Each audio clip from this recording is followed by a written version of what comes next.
What does it mean to be a good person? Just an easy question to begin with. How does one live a good life? Perhaps these questions are fundamental and core questions that any religion tries to answer. We begin reflecting on these questions early in life and probably and hopefully never stop.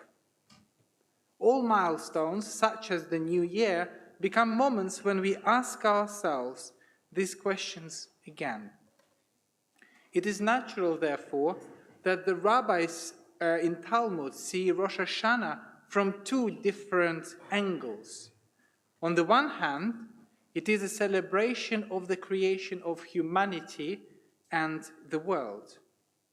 On the other hand, it is also a time of quiet thought and reflection on the past year. Every Rosh Hashanah we pause for a moment and ask ourselves, was it a good year?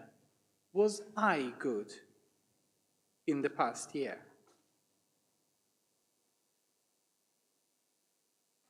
For many of us, it was the year of inner conflict, the year of difficult choices, and the year of many tensions. For many of us, there were moments when we had to choose between safety and sanity, between your family and work, between protection and care. You probably remember the moment in Fiddler on the Roof, when Tevye is listening to two people arguing with each other. He hears out the first person and says, "You're right." Then Tevye listens to the other person and says, "And you are right." Then the third person interrupts them and says, "He's right and he's right? They can't both be right." And Tevye says, "You know, you are also right." A few months ago, I remember having two phone conversations and feeling like I am Tevye, and not because I'm from Eastern Europe. During the first call, I said that Talmudic concept of pikuach nefesh is very important in Judaism. It means that saving one's life should take precedence over any other commandment. I said that it was right that the person decided to stay home and choose safety over visiting a family member. Shortly afterwards, I had another call in which I quoted a different text attributed to Rabbi Shimon HaTzadik, a rabbi from Tanaitic period. He was a witness of the destruction of the Second Temple and knew well what it means to live in a dangerous time. Many of you are familiar with his saying, "Al shlosha dvarim ha'olam omed, al haTorah v'al avodah ve'al gmilut chasadim." The world stands upon three things: the Torah, the service, and acts of loving kindness. The last principle, gmilut chasadim, includes helping others, visiting the sick, bikur cholim, comforting mourners, nichum avelim, hospitality, achnasat orchim, and other ways to care for each other. Based on this text, it is right to visit a family member or a friend in difficult circumstances. This year, basic community principles of care and support went into a conflict with pikuach nefesh, saving one's life. Are you a good person because you visited the sick during the pandemic and increased their risk of getting the deadly virus?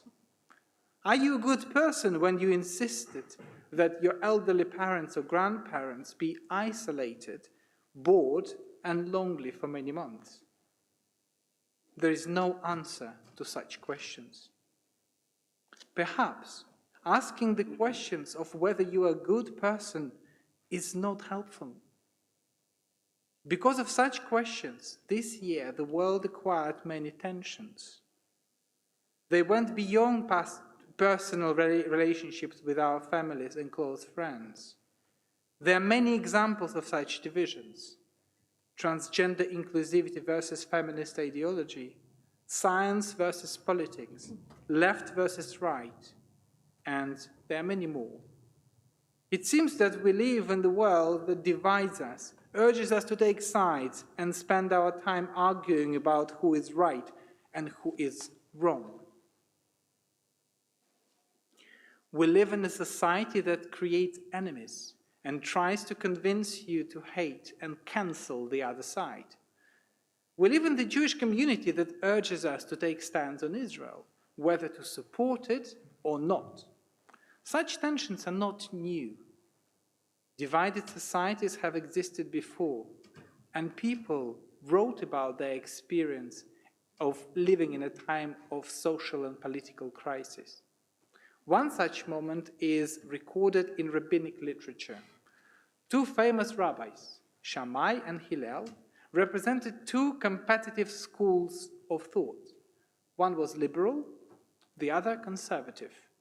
Tosefta, an early compilation of rabbinic teachings, records this account of their debates and what they meant to regular members of the society, of the early Israelite society. And here is what it says. A person might think, since the house of Shammai declare unclean and the house of Hillel clean, this one prohibits and this one permits, how then can I learn Torah? In the opening verse of the book of Deuteronomy, scripture says, words, these are the words. Torah uses plural and says the words and not the word. All the words have been given by a single shepherd. One God created them. One provider gave them. The master of all deeds, blessed be he, has spoken them. So make yourself a heart of many rooms and bring into it the words of the house of Shammai and the words of the house of Hillel, the words of those who declare unclean and the words of those who declare clean. In other words, become a person in whom different opinions can reside together. Become a person who can live with ambiguity, who can feel whole and complete without the need for ultimate simplicity, certainty, and clarity of everything. The human mind is strong enough to embrace conflicting thoughts and to live without making the world simplistic and taking an either-or approach. Make yourself a heart of many rooms and bring into it the words of all sides. A German philosopher, Friedrich Nietzsche, was in search of the greatest human, or in other words, a Superman. He tried to understand what it means to be a great person. In his search, he came to the conclusion that inner struggles and tensions can be a great force to become a better person. To illustrate his view, he came up with a metaphor of a bow. Two ends of a bow are the two conflicting opinions. Nietzsche compared inner struggle to the bending of a bow. He spoke harshly against those who tried to unbend this bow and release the tension. Like the bending of a bow, inner struggles create great inner tension. He argued that the tightly bent bow shoots its arrow the furthest. Without such tension, there is no energy. The greatest people, therefore, are those who can live with and control all tensions within them and use it to create a great energy for good. Judaism has a bow metaphor too. Jewish tradition teaches us that human beings are born neither good nor bad. We come into the world without the burden of guilt or transgression. Sin, in Hebrew, chet, one of the words which means sin, is the result of our actions and decisions. The literal translation of the word chet, however, is something that goes astray. It is a term used in archery to indicate that the arrow has missed its target. This concept suggests a straying from the intended path. When you have a bow with a great tension between its ends, You need to train yourself to use it skillfully and wisely. Chet, therefore, is when you point your arrow or your energy to hit the target but miss it. Chet is not about your intention to do something bad, but about responsibility to know yourself and be aware of harm you could potentially cause to others, even if you mean well. When you have the tension of many conflicting views within you, you don't have to choose one. You can use this energy to do good in the world.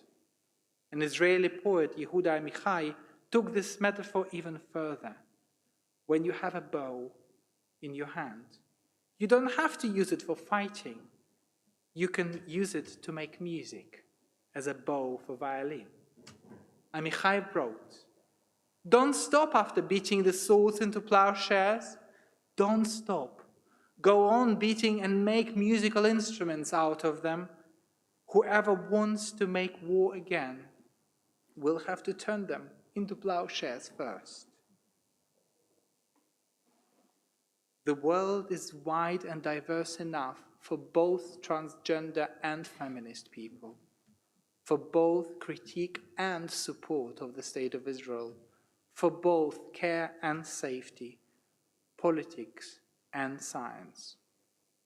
So what does it mean to be a good person? Perhaps this is not the question we need to ask ourselves. Perhaps the most important question are whether you are right or are not whether you are right or wrong, good or bad, but whether the world is better because of you.